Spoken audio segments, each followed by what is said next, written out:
3M knifless tape DesignLine. So you're pretty new to wrapping, where you've wrapped a few cars and you're at the stage where you really need to start using knifless tape, or you can justify buying it because you're doing commercial jobs. Alright, I'm quite new to wrapping. I've only wrapped half a dozen cars, and I charge accordingly for my services for people with quite beat up paintwork. Yeah, and they need a wrap on their car because paint's too damn expensive. Alright, so I'm at the stage where I have to start using this stuff. For example, this trunk could have been a one-piece style, but I made an error when it comes to here because that's a rhombus and it goes in and all my material bunched up. So I made a nice freehand cut there, pretty normal cut. And now it's time to make the knifless tape cut. I've laid my seam, I'm about to pull it. So I think this is the one that's good for curves and angles. There's like DesignLine and FinishLine or whatever. One of them is really super strong and it doesn't do curves, whereas this one does. So it just happened to be that this happened the way I laid it. The seam is there and it goes underneath and over. So that'll be interesting how it goes when we pull it. So we're gonna watch and see what happens. All right, we're back. Nice angle there. I'm just gonna give this another heat. Now I've done all the normal precautionary steps like heating and pushing it down. And a couple things I'd like to comment on before I make the pull is that this piece, I pulled it off and placed it down, the material that is, quite a number of times because I need to get it right. And I had this laid on there, which I did post-heat after laying the tape. And something I'd like to comment on about that is it didn't once rip up. I've used the very cheap stuff and it does rip up when you do that. And sometimes this filament is so brittle and it doesn't come out. So like I said, this is a beginner. I forget how they do this. I'm just going to grab the filament with my fingers. Hopefully I don't block the camera entirely right now. Alright.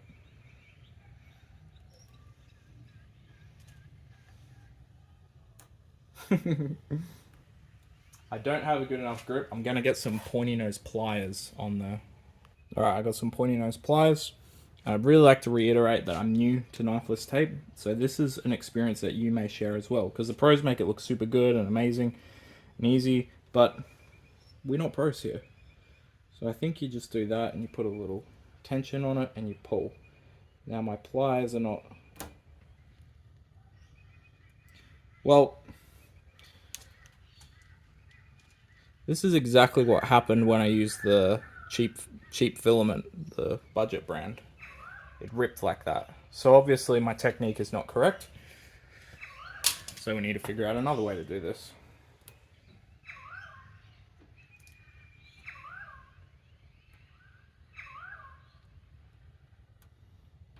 This is why I pulled it a little bit further, because I wasn't sure if I was going to mess it up entirely. And that seems to be what has happened. But that's okay.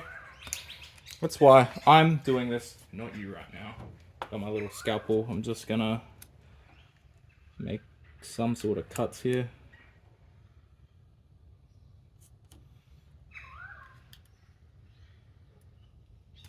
Alright, that's giving me a little bit more. I probably should have done a lot more of the filament, like left a lot more extra so I could make a firmer pull, but I didn't do that. I did not do that. So this is what we're working with. Alright, we're coming in again. Also, I'm a little bit nervous, so because it's mainly excitement about using this stuff finally. Hey, okay, boom, we just did it. The damn camera was not in focus, but we just did it. And let's see if it goes around this edge. I don't think it would necessarily, but we will see. I'm gonna get my pliers now, because my fingers are slippery.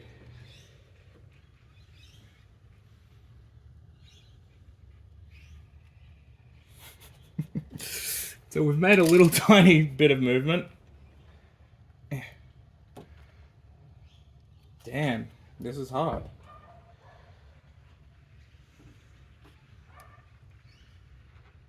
There we go. Alright. That's mainly because it was on the edge, and again, I keep saying my fingers are quite slippery. Wow. There we go. All right, we're removing from tripod, and I'm gonna make the pull. Apparently, there's like an angle you're supposed to pull it on. Again, this is a scenario that you will be in a real life thing where you're just getting into it and you're going for it. So let's go. I'm trying to get the focus. Looks good.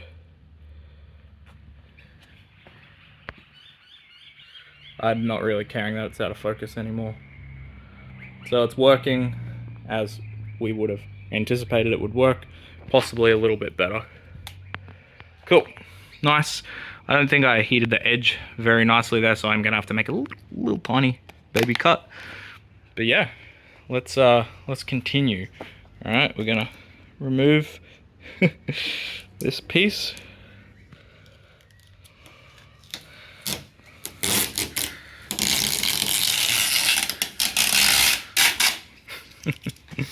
This is really cool stuff. It's really exciting to use this for the first time. Cool. So that did what I wanted it to do there. And I'll make the appropriate cuts and the appropriate shrinking to make that look right. Now what about pulling the what do they call it? The retainer? Is that what the people on YouTube call this? What about pulling it out? Well, just like that. A little bit ripped because this stuff is super stretchy. Let's try again. We'll just be super careful.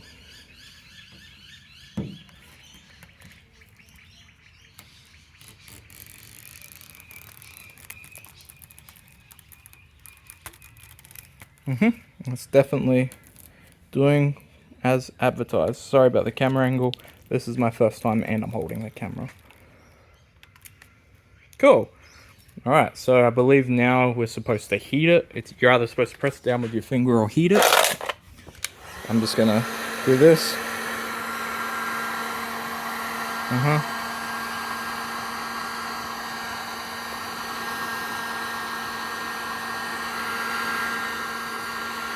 Wow. That doesn't look like what we want it to. But luckily, when I press it down with my finger, it does look like what we want it to. And this could be a lack of preparation on my behalf as well. Again, this is a first timer. This is not, is DesignLine a good product? This is what it's like if you're a beginner using it. All right. So in my opinion, the line was quite straight. Yeah, the line was perfectly straight. If it looks a bit curvy, that's because the line beneath it was freehand. Again, this is not a super expensive job.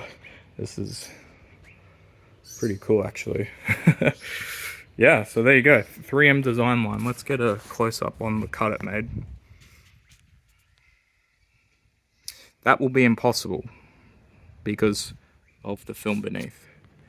But basically, it made the cut that it was supposed to make.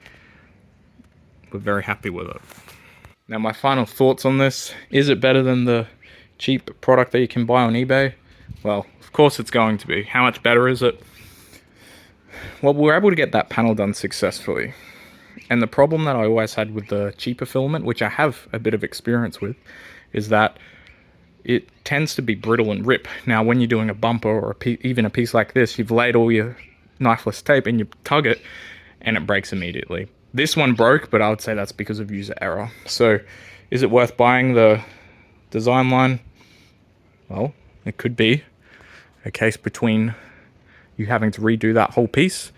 You may not have enough material left to do the whole piece because you're a beginner and you're not rashing it out correctly. Then you need to buy a whole another roll of wrap.